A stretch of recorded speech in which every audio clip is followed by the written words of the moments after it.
साल 2012 में हुई किरण नेगी की हत्या के आरोप में जिन 3 दोषियों को दिल्ली की निचली अदालत और दिल्ली हाई कोर्ट ने फांसी की सजा सुनाई थी, उन्हें कल यानी 7 नवंबर के दिन सुप्रीम कोर्ट ने बरी कर दिया है। सुप्रीम कोर्ट के इस फैसले से देश भर के लोगों में आक्रोश भी है और हैरानी भी।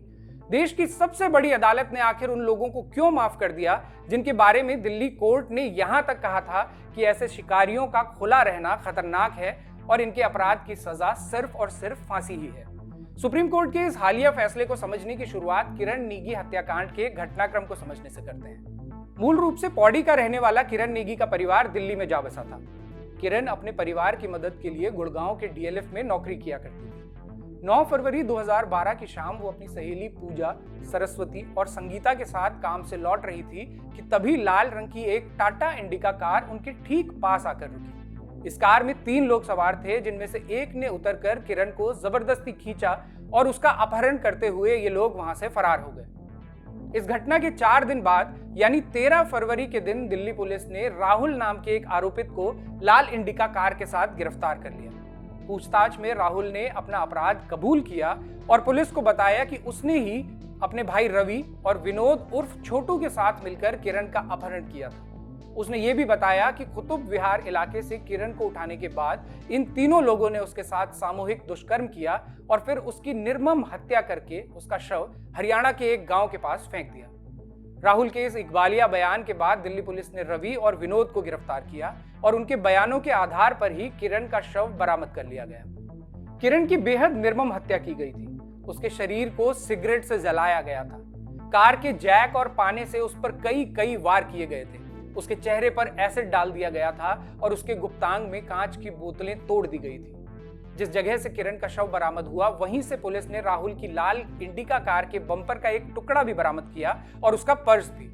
इसके साथ ही इन आरोपितों के बयान के आधार पर पुलिस ने किरण का मोबाइल फोन, उसके कपड़े और वो तमाम चीजें बरामद की जिन्हें इन लोगों ने एक स्टील की परात में जलाने की कोशिश की थी।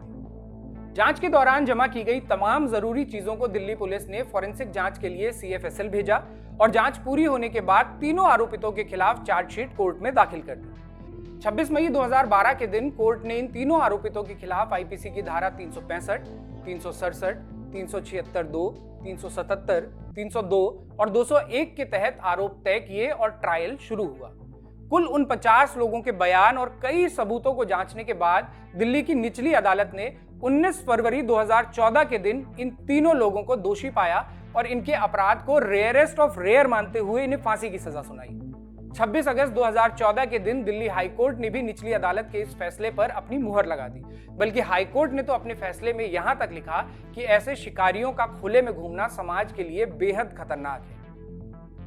2014 में आए इस फैसले के बाद किरण के परिजनों को उम्मीद जगी थी कि उनकी बेटी को न्याय मिलेगा।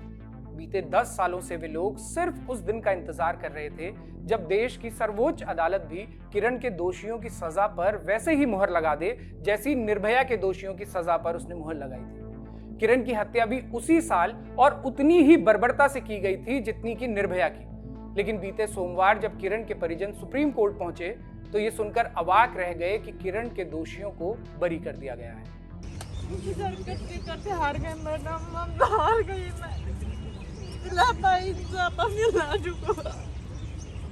सुप्रीम कोर्ट ने कुल 40 पन्नों का फैसला लिखवाते हुए किरण के दोषियों को कथित सबूतों के अभाव में बेनिफिट ऑफ डाउट देते हुए रिहा कर दिया। देश के chief justice U U Lalit, justice Ravindra Bhat और जस्टिस बेला त्रिवेदी की पीठ ने यह फैसला सुनाया। इन लोगों को बरी करते हुए इस पीठ ने माना कि दिल्ली पुलिस ने इस मामले में जो जांच की वो बियॉन्ड रीजनेबल डाउट यानी संदेह से परे यह साबित करने में नाकाम है कि किरण की हत्या इन्हीं 3 लोगों ने की है। इसके कारण लिखवाते हुए सुप्रीम कोर्ट ने एक एक कर अभियोजन पक्ष की सभी दलीलों और सबूतों में कोई ना कोई त्रुटि पाई जिसका सीधा लाभ इन अपराधियों को मिला। मसलन किरण का शव बरामद होने के बाद 14 और 16 फरवरी 2012 के दिन दिल्ली पुलिस ने डीएनए के कुछ सैंपल लिए थे। ये सैंपल 27 फरवरी के दिन CFSL भेजे गए। ये डीएनए सैंपल मैच भी हो गए थे जिसके आधार पर निचली अदालत और दिल्ली हाई कोर्ट ने इन तीनों दोषियों को फांसी की सजा सुनाई थी। लेकिन सुप्रीम कोर्ट ने माना कि डीएनए सैंपल को CFSL भेजने से पहले करीब 10 दिनों तक पुलिस के मालखाने में रखा गया। लिहाजा इस संभावना से इनकार नहीं किया जा सकता कि इनके साथ टैंपरिंग की गई यानी कि इन सैंपल्स के साथ में छेड़छाड़ हुई। इन आरोपितों की इंडिका कार की सीट पर खून के धब्बे भी मिले थे, लेकिन सुप्रीम कोर्ट ने इसे भी मजबूत साक्ष्य नहीं माना और कहा कि इस कार को जब्त करने और CFSL भेजने के बीच का जो समय था, उस दौरान कार किसके कब्जे में थी और ये सील भी की गई थी या नहीं, इसकी जानकारी उपलब्ध नहीं है। लिहाजा इसे भी दोषियों के खिलाफ मजबूत साक्ष्य नहीं माना जा सकता। पुलिस जांच की ऐसी ही एक और कमी गिनवाते हुए सुप्रीम कोर्ट ने कहा कि इन तीनों आरोपितों की गिरफ्तारी के बाद इनकी पहचान के लिए कोई भी टेस्ट आइडेंटिफिकेशन परेड नहीं करवाई गई, जो करवाना अनिवार्य था। निचली अदालत की कार्रवाई पर भी सवाल उठाते हुए सुप्रीम कोर्ट ने कहा कि इस मामले में कुल 49 गवाहों में से 10 गवाहों को बचाव पक्ष ने क्रॉस एग्जामिन ही नहीं किया, जिससे कि बचाव पक्ष के फेयर ट्रायल का अधिकार मारा गया। पुलिस जांच और निचली अदालत की कार्रवाई में ऐसी कई कमियों को इंगित करते हुए सुप्रीम कोर्ट ने इसका सीधा लाभ दोषियों को दिया। उन्होंने फैसले में लिखा कि ये पूरा मामला क्योंकि सर्कमस्टेंशियल एविडेंस पर आधारित है, लिहाजा ये जरूरी है कि चेन ऑफ सर्कमस्टेंसेस इतनी मजबूत बने कि उसमें से दोषियों का बच निकलना असंभव हो, लेकिन इस मामले में ऐसा होता नजर नहीं आता। हालांकि कानून के कई जानकार सुप्रीम कोर्ट के इस फैसले को बेहद कमजोर और दोषियों के पक्ष में झुका हुआ भी बता रहे हैं, और इसका सबसे प्रमुख कारण तो ये है कि किरण का DNA सैंपल दोषियों की गाड़ी से मिले सैंपल से मैच हुआ था। लाल इंडिका कार के जैक में खून के जो धब्बे पाए गए थे, वो भी किरण के खून से मैच हुए थे। किरण के शव के पास मिला कार के बम्पर का टुकड़ा इसी इंडिका कार का था। उसके शव के पास से ही राहुल का पर्स बरामद किया गया था, जिसमें उसका ड्राइविंग लाइसेंस भी था और पैन कार्ड भी। और इसके साथ ही सबसे इंपॉर्टेंट चीज ये थी कि किरण के वेजाइनल स्वैब की जब DNA प्रोफाइल की गई तो वो तक इन तीनों आरोपितों में से एक से मैच हुई थी। लेकिन इन सभी चीजों के बाद भी जब सुप्रीम कोर्ट ने यह माना कि इस मामले में दोषियों को सजा देने लायक पर्याप्त सबूत नहीं है, तब इस बात से घबराना और भी स्वाभाविक हो जाता है कि किरण नेगी के मामले में जो हुआ, कहीं अंकिता भंडारी के मामले में भी उसका दोहराव ना हो।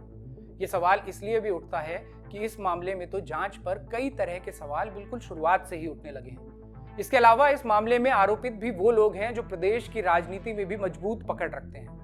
अंकिता हत्याकांड में जितना अहम उसके हत्यारों का गिरफ्तार होना और उन्हें सजा मिलना है, उतना ही महत्वपूर्ण उस सजा का बरकरार रहना भी है। और अंकिता के मामले में तो हत्या के दोषियों को सजा होने के साथ ही इस बात का सामने आना भी बेहद जरूरी है कि आखिर वो कथित VIP कौन है। किसे बचाने की कोशिश है कि पुलकित के रिजॉर्ट और फैक्ट्री में बार बार आग लग जाती है। इसके साथ ही महत्वपूर्ण है उत्तराखंड में रिजॉर्ट और स्पा के उस कल्चर को टटोला जाना जिसकी आड़ में तमाम अवैध धंधे पनप रहे हैं। सभी नियम कानूनों को ताक पर रखकर कोने कोने में जो रिजॉर्ट खुल चुके हैं, उन्हें संरक्षण आखिर कहां से मिल रहा है। कैसे उत्तराखंड में किसी के लिए भी पहाड़ के पहाड़ खरीद लेना एक आम बात हो चली है, और क्यों हमारे भू कानून इतने मजबूत नहीं कि इस कल्चर पर कोई लगाम लगा सके। उत्तराखंड में आखिर हिमाचल जैसे मजबूत भू कानून क्यों नहीं है। यहाँ पहले जो भू कानून थे भी उन्हें कमजोर करने और तमाम पहाड़ों को भूमाफियाओं के हवाले कर देने का असली गुनहगार कौन है, और एक आदर्श भू कानून कैसा होना चाहिए, इस पर विस्तार से चर्चा करेंगे व्याख्या के आने वाले एपिसोड्स में। जुड़े रहिए 12 मासा।